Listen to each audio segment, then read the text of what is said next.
कानी बहू। किशोरी लाल जी के बेटे राघव की शादी की बात जगह जगह चल रही थी, लेकिन किशोरी लाल जी को कोई लड़की पसंद ही नहीं आती थी। और उसकी एक ही वजह थी, किशोरी लाल जी का लालची होना। उनको लड़की वालों से मोटा दहेज चाहिए था और इसी चक्कर में एक दिन वो एक बहुत पैसे वाले के घर अपने बेटे का रिश्ता लेकर पहुंचे। उस आदमी का नाम था ओम प्रकाश। देखिए किशोरी लाल जी, मेरी एक ही बेटी है और मेरी सारी संपत्ति जायदाद सब कुछ मेरी बेटी नैना का ही है। पापा, नाम से लगता है बहुत खूबसूरत होगी। कितना अच्छा नाम है ना, नैना। ओ, वैसे बात तो सही है आपकी। अब इतना पैसा है, जमीन जायदाद है, इकलौती बेटी, आप भी क्या करेंगे? सब कुछ उसे ही देंगे ना। बिल्कुल ठीक पहचाना आपने। बस बेटी की शादी और सारी जायदाद उसके नाम।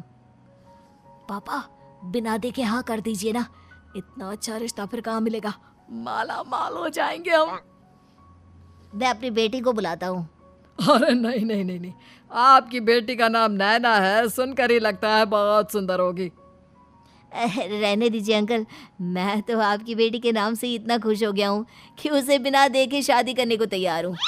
अब तो मैं उसका चेहरा सीधे शादी के बाद ही देखूंगा। और इस तरह राघव नैना का चेहरा नहीं देखता और उससे शादी कर लेता है। शादी के बाद अपनी सुहाग रात पर जब राघव नैना का घूंघट उठाकर देखता है तो नैना की आंखें बंद थी। कितने खूबसूरत हो तुम नैना, जरा अपनी आंखें खोलकर मेरी तरफ देखो तो सही। नहीं, मुझे शर्म आती है। अरे, मैंने तुम्हें शादी से पहले भी नहीं देखा, और अब अगर तुम आंखें खोलकर मुझे देखोगी भी नहीं तो मुझे अच्छा कैसे लगेगा? इससे पहले कि नैना अपनी आंखें खोलकर राघव की तरफ देखती, अचानक से लाइट चली गई और राघव नैना को पूरी तरह से देख भी नहीं पाया। अगली सुबह नैना राघव के लिए नाश्ता बनाकर लेकर आई। अरे ये क्या, आधा पराठा सेका हुआ है और आधा बिल्कुल कच्चा। ये तुमने क्या किया नैना? बहू, तुमने क्या आधा पराठा तवे से नीचे लटका कर रखा था, जो आधा सेका है और आधा कच्चा? मुझे जितना दिखेगा उतना ही तो सीखूंगी ना पापा जी। जहाँ जहाँ मुझे नजर आ रहा था वहाँ मैंने सीख लिया, जहाँ जहाँ नहीं दिखा वहाँ कच्चा रह गया होगा। इसका क्या मतलब है? ये कैसा मजाक कर रही है तुम? अरे बहू, तुमने इतना लंबा घूंघट क्यों लगाया हुआ है? देखो, हमारे घर में बहुओं को बेटी की तरह रखा जाता है, और फिर तुम तो इतना सारा माल लेकर आई हो। देखो, ये घूंघट डालकर रखने की कोई ज़रूरत नहीं है। हाँ नैना, पापा जी ठीक कह रहे हैं, तुम तो आराम से रहो, अपना ही घर समझो। नैना अचानक से अपना घूंघट उठा लेती है। अरे ये क्या पापा, नैना की तो एक आंख फूटी हुई है। नाम से नैना, लेकिन ये तो कानी बहू निकली। मेरे साथ धोखा हुआ है, धोखा। बिना दिखाए अपनी कानी लड़की मेरे संग ब्याह दी। मुझे कानी बीवी नहीं चाहिए। मुझे अभी ओम प्रकाश जी से बात करनी पड़ेगी। आखिर उन्होंने मेरे साथ ऐसा किया क्यों? अरे, आप लोगों ने ही तो पापा से कहा था कि आप लोग शादी से पहले मुझे देखना नहीं चाहते। अब मेरे पापा पर क्यों इल्जाम लगा रहे हैं? अरे लेकिन उन्हें बताना तो चाहिए था ना कि तुम कानी हो, एक आंख से तुम्हें दिखाई नहीं देता। किशोरी लाल और राघव नाराज होकर ओम प्रकाश को अपने घर बुलाते हैं। पापा जी, ये आपने क्या किया? शादी से पहले बताया क्यों नहीं कि नैना की आंखों में परेशानी है? अरे, आप ही ने तो लड़की देखने से मना कर दिया था। अरे लेकिन आप बता तो सकते थे। आपको तो हमारी बेटी की प्रॉपर्टी चाहिए थी, वो भी पूरी की पूरी। अब क्या हुआ अगर उसे आधा दिखाई देता है? प्रॉपर्टी तो आपको पूरी मिल गई ना। अरे ये क्या बात हुई? मेरी शादी प्रॉपर्टी से नहीं, आपकी बेटी से हुई है। अब ये तो पहले सोचना चाहिए था, तब तो मेरी प्रॉपर्टी देखकर तुम्हारी जुबान लप लपा रही थी। लेकिन मैं कानी लड़की को अपनी बीवी बनाकर नहीं रख सकता। पापा, कुछ करिए ना आप। हाँ, करता हूँ। देखिए ओम प्रकाश जी, आप हमारे साथ ऐसा नहीं कर सकते।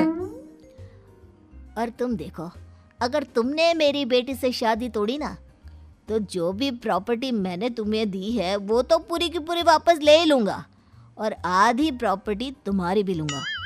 अरे मेरी आधी प्रॉपर्टी भला क्यों लेंगे आप? इसलिए क्योंकि मेरी बेटी को आधा नज़र आता है और उसकी नज़र अभी तक तुम्हारी आधी जायदाद पर ही पड़ी है।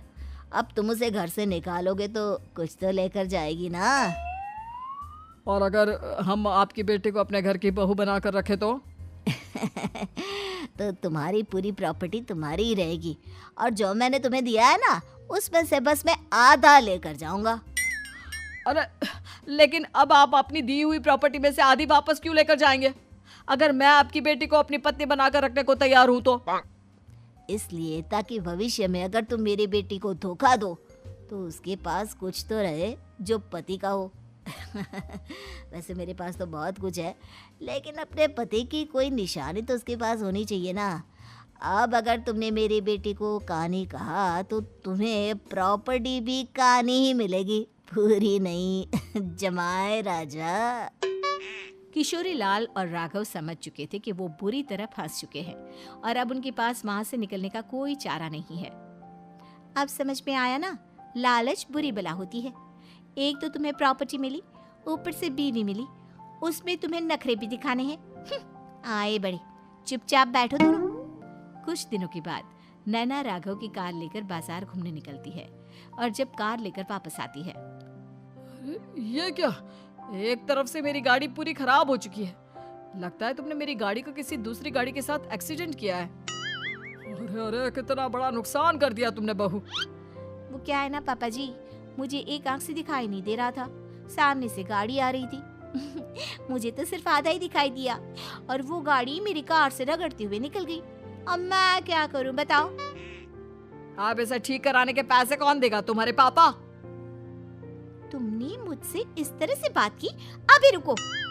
नैना राघव की शिकायत ओम प्रकाश को कर देती है। देखो राघव, अब जो मेरी आधी प्रॉपर्टी तुम्हारे पास थी ना, उसमें से आधी और मैं लेकर जाऊंगा, क्योंकि तुमने मेरी बेटी को डांटा। अरे नहीं नहीं पापा जी, गलती हो गई, माफ कर दो। गलती की तो कोई गुंजाइश ही नहीं। अगली बार मेरी बेटी को डांटा तो बची हुई आधी में से आधी और ले जाऊंगा। लालच के चक्कर में हम दोनों ने बहुत बड़ी गलती कर दी बेटा। एक तो तुम्हें कानी बहू मिली और ऊपर से जो माल मिला वो भी काना। इस तरह राघव की हर एक गलती पर ओम प्रकाश उसकी प्रॉपर्टी का आधा आधा हिस्सा लेकर अपना सारा माल वापस ले गया और राघव को कानी बीवी से काम चलाना पड़ा। भाई लालच वाकई में बुरी बला है।